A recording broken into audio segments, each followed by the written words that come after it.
Brendan, before we even start, mate, you have to write on the other, sort of page of your job, or the other side of the ledger, you have to write post-match Super Rugby reports for the New South Wales Waratahs.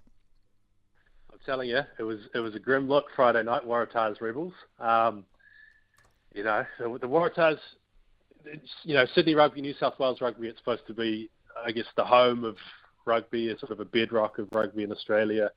And it was a grim showing down in Melbourne on Friday night for the Waratahs because they got rolled by the Melbourne Rebels in a game which I was watching the Waratahs Rebels game, but I had what was the late Friday NRL game on the other screen. I think it was the Broncos, so I was sort of trying to split my time between the two. But tough look for Australian rugby and Super Rugby at the moment. I have to be honest. Well, Fiji beat the Crusaders, mate, so there is hope for everyone yet. But let's turn our attention to the NRL, of course. And before we get on to the Warriors, just a couple of other games. I watched the Sharks. I thought there was a brilliant game against the Eels on Friday, the early game there. Broncos, Cowboys. Dolphins getting up again over the Raiders. I didn't see yesterday's games, but the shock of the round has got to be the Bulldogs and what they did to the Melbourne Storm. Yeah, 100%. I was keeping track on score updates for this game. I watched sort of highlights and a bit of the second half when I got home. I thought there was a glitch in the app because the Bulldogs were up, what was it, like 18-0 or something like that.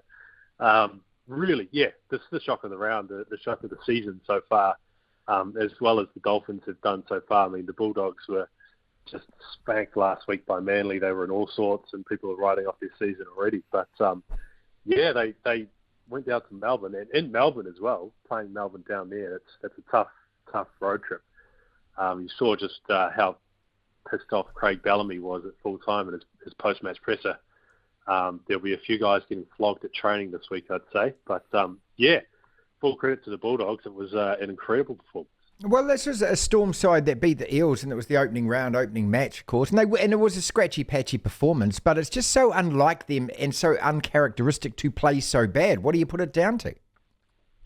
Well, they lost a lot of leaders, particularly in the forward pack last year with the Bromwiches going, with Kofusi going as well. That's a big out.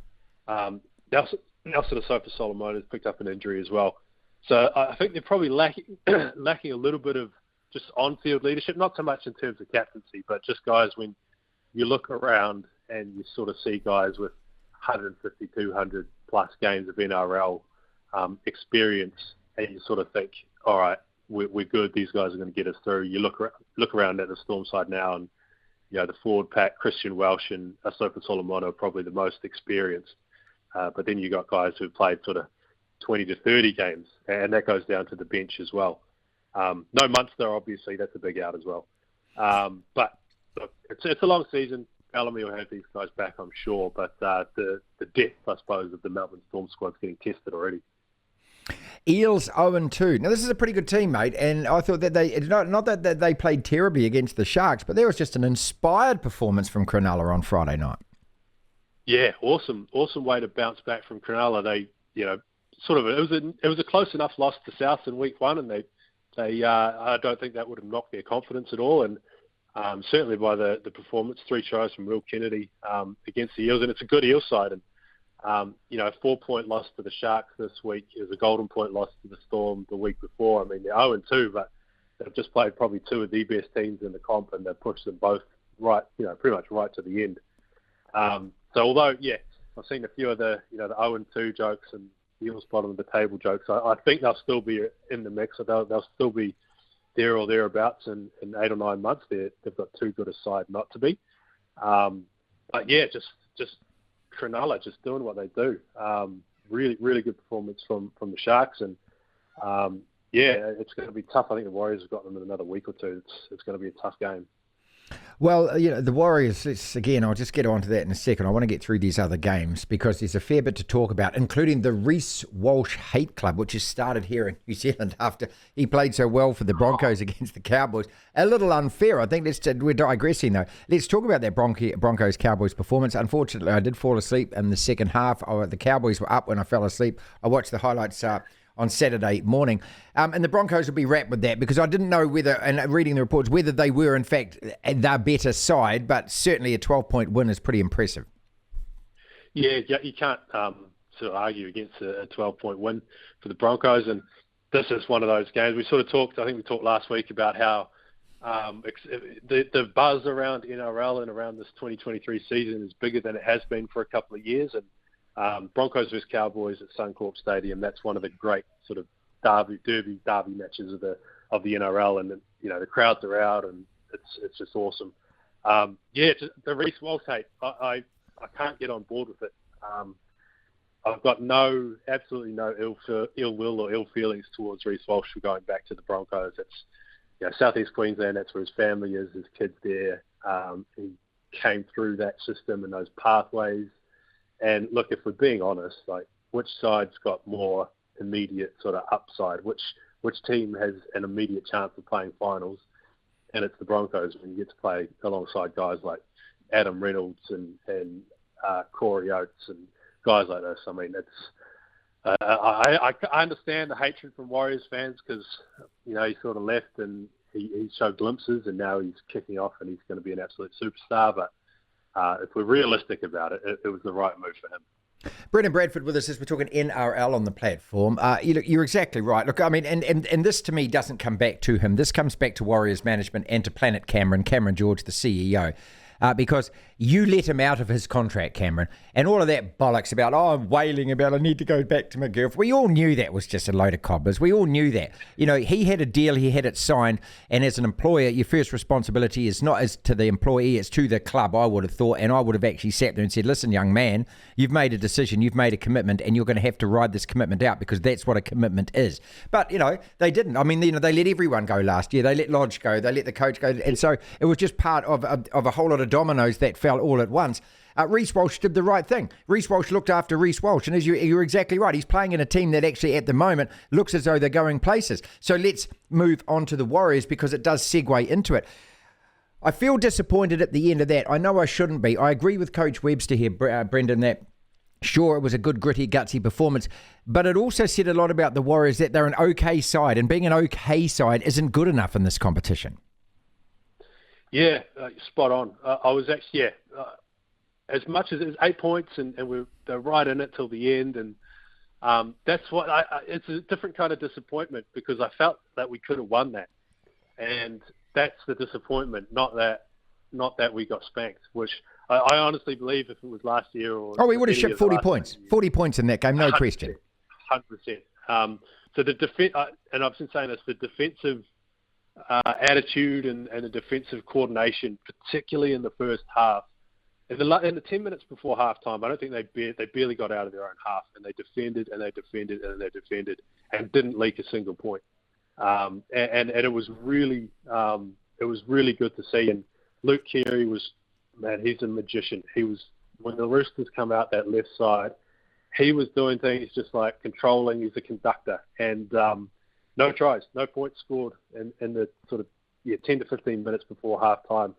And I was at the game and it was bloody hot. So I understand, like, second half, Nickel Kluxar goes off, there's a little bit of disorganisation, and guys would have been getting tired because it was so hot and so muggy.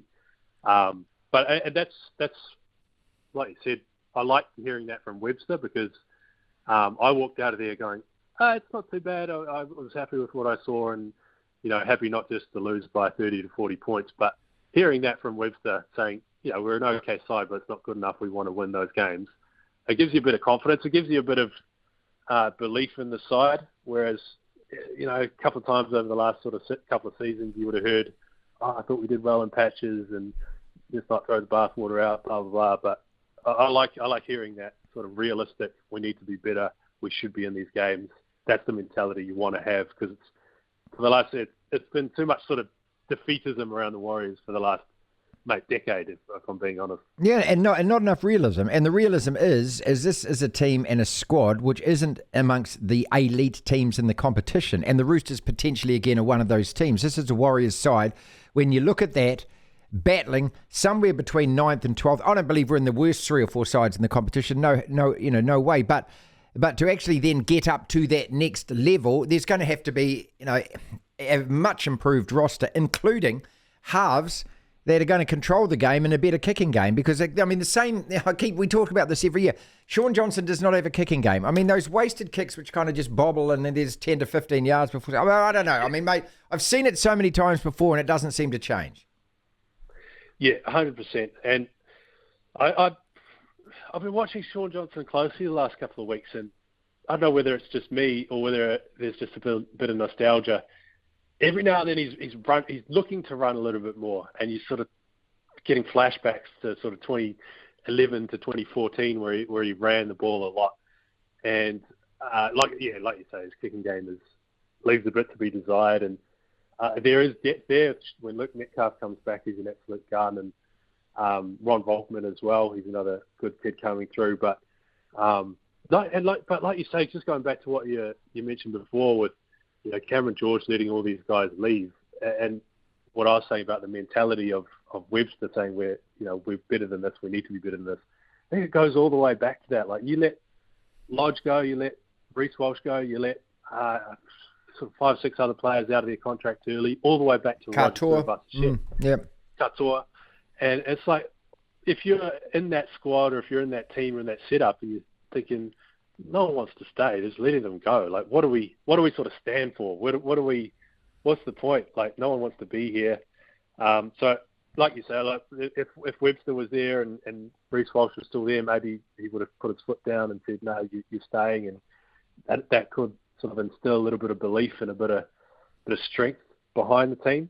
But, I've just lost track of what we were talking about there, but it's all right, mate. We've got the Dolphins to finish with, because I want to talk about them, because after the euphoria of the first week, it was so important that they gritted it out, and they did just that. So, 2 out of 2 for this team.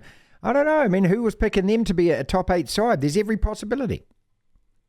Yeah, I didn't see this one coming at all. And, a little bit of a very different game. It was passing down with rain the whole game. It was a slog. Dolphins had 2 players sent to the bin across the game. Raiders had one as well, but it was more of a slog and a grind and an arm wrestle than last week's game, which was a little bit more free-flowing, a little bit higher scoring. And, the Dolphins came back from behind, showed a lot of grit and a lot of heart. Definitely, I don't think you would find anyone in tipping that would have the Dolphins 2-0 to start the season against the Roosters and the Raiders. And it's just Wayne Bennett. Wayne Bennett is a genius of a coach. We're going back also to Sean O'Sullivan, former Warrior as well. They let him go.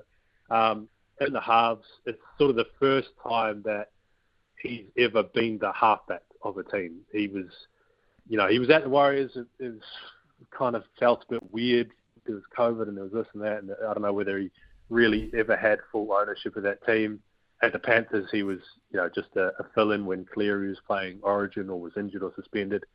This is his team, and I think he just looks so much more comfortable. He looks so much more at home and at peace with his game, and that obviously just filters down through the whole thing.